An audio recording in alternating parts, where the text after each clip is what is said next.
주인 아주머니에게 나무 해랑 벽난로 있는지 물어봤더니 급히 어딘가로 가시더라고요.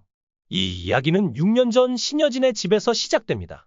하나는 이두나가 죽기 전 마지막으로 누굴 만났는지 궁금해했는데 이두나가 만난 사람은 최명진이었습니다. 이두나가 신여진 집안에 얽힌 비밀들을 정확히 알아내자 최명진은 이두나가 유진의 존재를 알아챘다고 직감했습니다. 그리고 마치 1년 전에 새로 이사 온 사람처럼 행동하며 그녀를 속이려 했습니다. 최명진은 이두나와 다시 만날 약속을 잡았고 신여진 집이 아닌 다른 장소로 이두나를 불러내 청부업자를 통해 교통사고를 일으켰습니다. 사고 현장을 조사한 경찰은 현장에서 이두나의 휴대폰을 발견하지 못했다고 전했습니다. 신여진 집을 찾아왔던 이두나는 급한 볼일이 있다 며 다음을 기약했지만 결국 싸늘한 시신으로 구하나 앞에 나타났습니다. 미국으로 이민 갔던 이두나를 오랜만에 본 순간 그녀가 은총이라는 아이를 남겨두고 허망하게 떠났다는 사실은 구하나에게 큰 충격을 안겼습니다. 그렇다면 구하나는 왜 은총을 이두나의 양부모에게 보내지 않았을까요? 이는 이두나의 양부모도 의문의 사고로 이미 세상을 떠났기 때문일 가능성이 있습니다. 구하나는 은총에게 세상에 혼자가 아니다. 내가 항상 내 곁에 있을 것이라고 약속했습니다. 이두나의 사고가 발생한 지 6년이 지났고 구하나는 양부모의 사망 소식을 전할 충분한 시간이 있었습니다.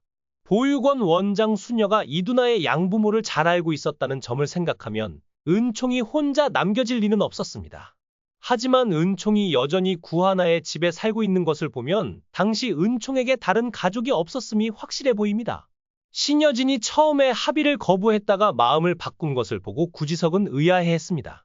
신여진의 심경 변화를 일으킨 일이 잃어버린 딸과 관련된 일일 것이라는 직감을 받은 구지석은 비서에게서 신여진이 딸을 찾았다는 이야기를 듣게 됩니다. 그는 신여진의 딸이 돌아오면 혜성그룹의 판도가 어떻게 바뀔지 흥미를 느낍니다. 그 와중에 신여진의 딸이 돌아온다는 소식이 들리자 구지석은 내가 굳이 나서지 않아도 황진구는 사장 자리에서 내려올 것이고 실종되었다가 돌아온 딸이 회사 일을 얼마나 잘하겠나. 혜성그룹을 손에 넣는 것은 시간 문제다 라며 장담합니다. 그러나 황진구는 신여진의 딸이 돌아왔다고 해서 그를 내칠 사람이 아닙니다. 그는 누구보다도 유진을 찾는 데 많은 도움을 주었고 유진이 무사히 돌아오기를 바라는 마음으로 끝까지 지켜봐주는 든든한 버팀목입니다. 황진구는 유진이 돌아오면 언제든 사장 자리를 내줄 생각이 있지만 동시에 유진이 돌아오면 신여진은 유진의 짝으로 황진구를 고려할 가능성이 있습니다. 결국 구지석의 판단은 빗나가게 될 것입니다. 이두나는 사업가에게 입양되어 미국으로 이민을 갔고 부모님 집을 찾기 위해 한국으로 돌아왔습니다. 구하나와 대화를 나누는 이두나의 밝은 모습은 그녀가 입양 후에도 행복하게 자라왔음을 보여주는 듯했습니다. 한편 신여진이 경찰로부터 연락을 받았듯이 구하나는 은총이의 할머니로 추정되는 사람에 대한 연락을 받게 됩니다. 하지만 은총이가 벌써 할머니를 찾게 될지는 여전히 의문으로 남아있습니다. 최명진은 윤세영에게 자신이 유진을 죽였다는 사실을 털어놓았고 윤세영은 만족한 듯한 표정을 지었습니다. 아무리 딸이라도 사람을 죽였다는 사실은 두려울 법도 한데 윤세영은 자신이 하고 싶었던 일을 엄마가 대신해 준 것처럼 느끼며 사악한 미소를 드러냈습니다. 만약 신여진이 구하나를 만나기 전에 은총이와 다시 얘기할 기회가 생긴다면 신여진은 은총에게 이렇게 물을 것입니다. 여기서 또 만나네. 이름이 은총이라고 했지. 무슨 일로 여기 온 거야? 이모는 어디 가셨니? 그러면 은총이는 우리 할머니 만나러 왔어요. 라고 대답할 것입니다. 이에 신여진이 할머니를 왜 여기서 찾는 거야? 집에 안 계셔? 라고 묻자 은총이는 저는 태어나서 한 번도 할머니를 만난 적이 없어요. 이모가 오늘 우리 할머니가 여기 계신다고 해서 온 거예요. 그런데 회장님은 무슨 일로 오셨어요? 라고 묻습니다. 신여진은 나도 찾는 사람이 있어서 왔단다. 라고 답합니다. 그때 구하나가 나타나자 신여진은 묻습니다. 구하나 씨는 은총이 할머니를 만나러 온 모양이네요. 그런데 은총이 엄마가 같이 오지 않고 왜 구하나 씨가 온 거예요? 이에 은총이는 우리 엄마는 없어요. 하나 이모가 저를 아기 때부터 키워주셨어요. 라고 말합니다. 구하나는 신여진에게 사실 은총이는 제 친구 아들이에요. 친구가 사정이 있어서 제가 대신 키웠어요. 라고 설명합니다. 신여진은 놀라며 말합니다. 어머나 세상에. 구하나 씨는 정말 저를 몇 번이나 감동시키는지 모르겠어요. 친구 간에 얼마나 깊은 우정을 나눴으면 친구의 아이를 키워주다니. 그 친구는 무슨 사정이 있는지 모르겠지만 구하나 씨 같은 친구가 있어서 정말 행복했겠어요. 구하나는 조용히 답합니다. 그게 아니고요. 제 친구는 이제 제 마음속에만 있어요. 은총이 할머니는 제 친구의 어머니인데 경찰서에서 이제야 은총이 할머니를 찾았다고 연락이 온 거거든요. 이에 신여진은 안타까운 표정으로 묻습니다. 그럼 은총이 엄마는 돌아가셨다는 말인가요? 정말 안 됐군요. 은총이는 이렇게 밝고 예쁜 아이인데 엄마가 없다니. 그리고 은총에게 말합니다. 은총아, 아줌마가 미안해? 구하나는 답합니다. 아니에요, 회장님. 회장님께서 저한테 미안할 일은 없어요. 신여진은 가족을 잃은 아픔을 떠올리며 말합니다. 가족을 잃은 아픔이 얼마나 큰지 저도 너무 잘 알거든요. 구하나는 조심스럽게 말합니다. 회장님께 오래전에 잃어버린 딸이 있다는 이야기를 들었어요.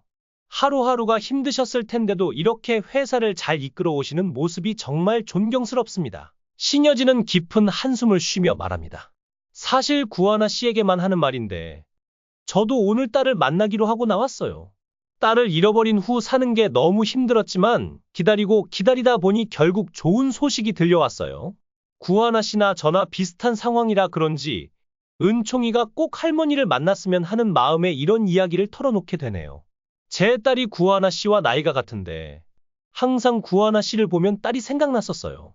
오늘 드디어 만나게 된다고 하니 한편 구하는 돈봉투 사건으로 회사에서 내쫓길 위기에 처했지만 익명의 제보자로부터 윤영이 구하나의 가방에 돈봉투를 넣는 영상을 제보받았습니다. 그 영상은 구지성이 사무실에 몰래 설치한 카메라에 찍힌 것이었습니다. 윤영은 영상이 조작된 것이라며 자신의 잘못을 전혀 인정하지 않았고 구하나는 제보자가 누구인지 알 수 없는 상황에서 입증할 방법이 없었습니다. 결국 구하나는 친구에게 돈을 빌려 윤영을 함정에 빠뜨리기로 결심했습니다. 은총이를 키우며 세심한 성격을 가진 구하나는 깔끔하게 상황을 종료시켰습니다. 신여진은 구하나가 말하는 몇 가지 단어들에서 소름이 끼치는 듯한 표정을 짓습니다. 구하나는 은총이의 할머니를 기다렸지만 결국 만나지 못했고 신여진의 딸로 추정되는 여자가 만나기로 한 장소에도 나타나지 않았다는 연락을 받습니다. 신여진은 절망에 빠져 유진을 보고 싶은 마음에 구하나에게 연락해 그녀의 집에 가보고 싶다고 말합니다. 신여진이 구하나의 집으로 오자 은총이는 신여진이 아파 보인다며 따뜻한 핫초코를 대접하자고 제안합니다. 구하나는 이두나와 함께 먹던 방식 그대로 핫초코를 만들어 신여진에게 대접합니다. 신여진은 핫초코를 마시며 눈물을 흘립니다. 구하나 씨, 친구 얼굴이 궁금해요. 구하나는 방으로 들어가 이두나의 사진들을 가지고 나옵니다. 신여진은 사진을 보고도 다 커버린 유진을 알아보지 못합니다. 정말 예쁜 친구군요. 은총이가 엄마랑 이모를 닮아서 눈매가 아주 선한 것 같아요. 구하나는 대답합니다. 은총이는 친구의 어린 시절 모습과 똑같아요. 세월이 많이 지나지 않았다면 친구의 어릴 적 사진으로 부모님을 찾았을 텐데 너무 오래된 사진이라 쉽지 않았어요. 이 과정에서 신여진은 구하나에게 은총이의 엄마 역할을 부탁하며 이렇게 말할 가능성이 높습니다. 유진 대신 은총이의 엄마가 되어주세요. 앞으로의 전개가 더욱 흥미진진하게 느껴집니다. 오늘 영상 함께 해주셔서 감사합니다.